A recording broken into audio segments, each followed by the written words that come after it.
5 universal values, common to all mankind, are the basis of society.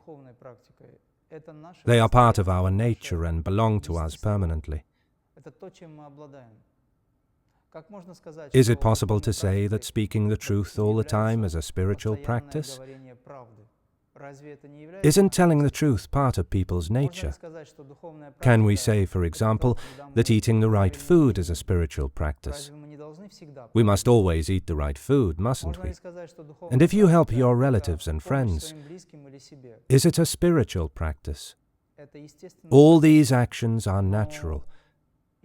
But, taking into consideration that society has degraded, descending below its anticipated level, we can say now that reading spiritual literature, glorifying God, helping your relatives and neighbors, learning to speak the truth,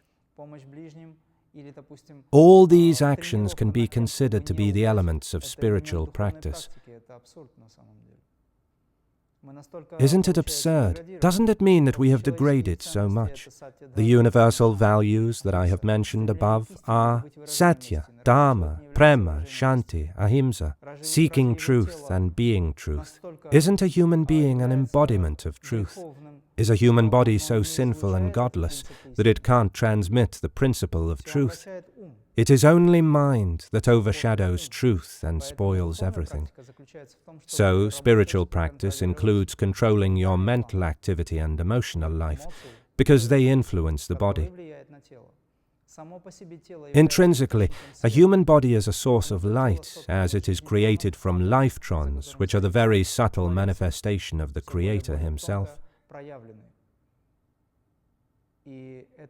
A human body is not evil or sinful,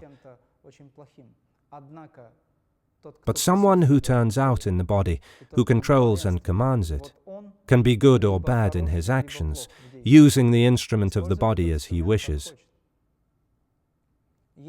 If a person follows the way of dharma, righteousness and duty, and seeks unconditional love, if his or her mind is clear, it can be called spiritual practice.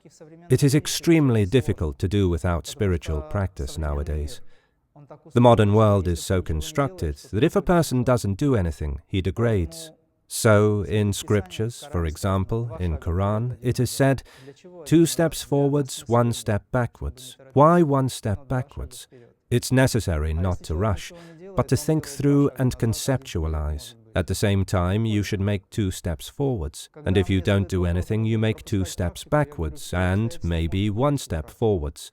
In this case, you will degrade. When people ask me if they can skip practice, I usually answer, you can sometimes skip by force of circumstances. When you are practicing, you make 1 day progress, but if you've missed 1 day, you will be moving backwards 3 days. Life does not stand still. It moves and changes. People are overloaded with different types of pressure, including information.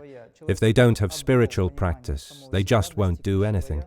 But a person who achieved his higher self and acquired self-realization can afford not to practice because he is stable and well-balanced. In yoga, it is called Kevala Kumbhaka, or Vairagya, full balance and stability. When you achieve self-realization, you'll become a master of 3 worlds. You won't need spiritual practice anymore then, because you'll start realizing your presence as a higher self, without an ego. Spiritual practice can be a little bit different for men and women, but it has the same goals and tasks. Kriya is a universal theory, and its general methods are common for men and women. At the same time, a master can consider individual characteristics of a student and offer him or her an individual algorithm of practice, which will be based on the main methods of pranayama and energizing.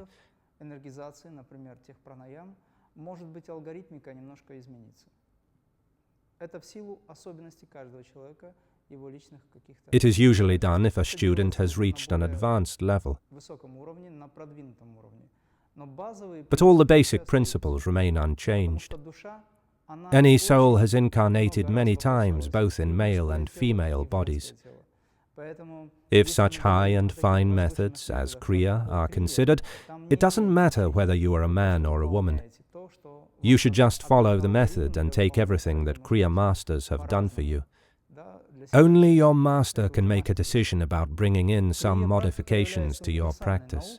Kriya is a universal science, which helps you to feel the oneness of God. While practicing highly advanced techniques, you acquire the ability to transform this energy.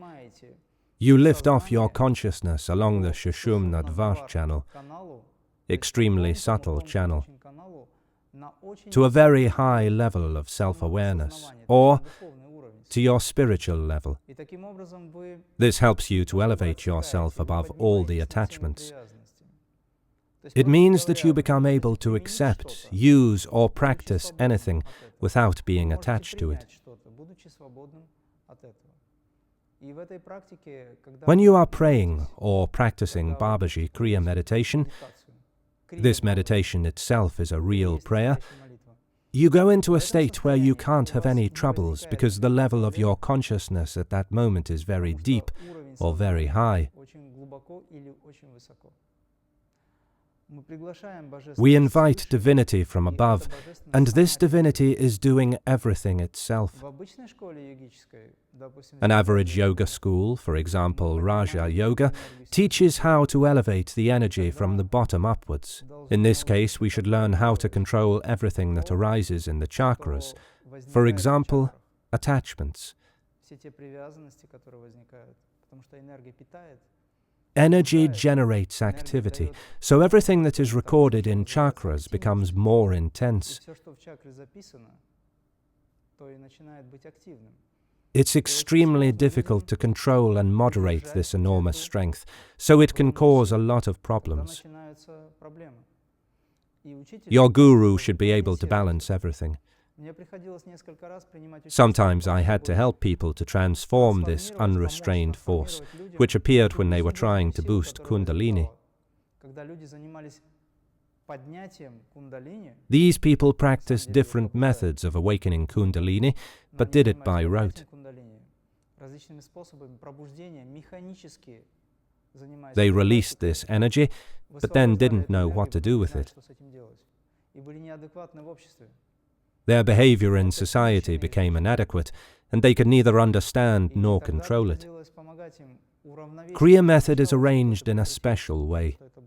You invite divinity from above, and it controls all the process.